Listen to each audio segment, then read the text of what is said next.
The contraction that we're seeing is in the traditional journalism business, not in information as a whole. In fact, there's a gigantic expansion of information as a whole.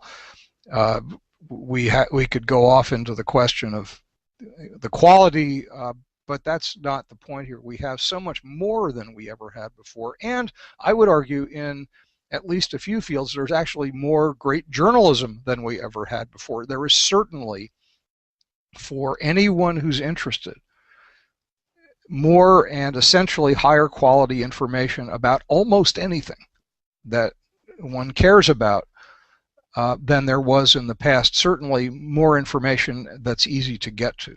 I'm just not ready to say that the market has failed, that the market of what is coming is certainly messy as hell. We are in an era of incredible messiness in the market for information, and it is absolutely the case that some things that we had in the past in some places are going missing, at least for the short term. But I don't want to over-romanticize the greatness of journalism in the 20th century.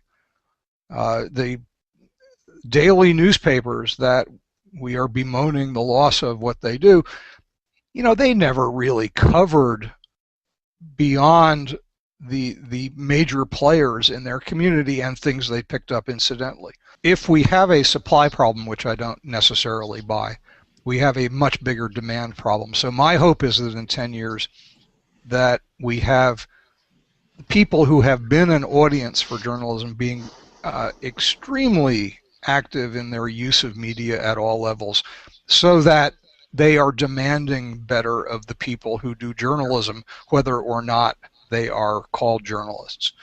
And if we don't solve that one, I think we're in some trouble. But I'm a weird optimist, so I'll stick with that. I think we're going to go through this wilderness and come out in an ecosystem that's much more diverse and much more interesting than the one that we had, but that in the end will be very useful and very important for people who live in self-governing societies.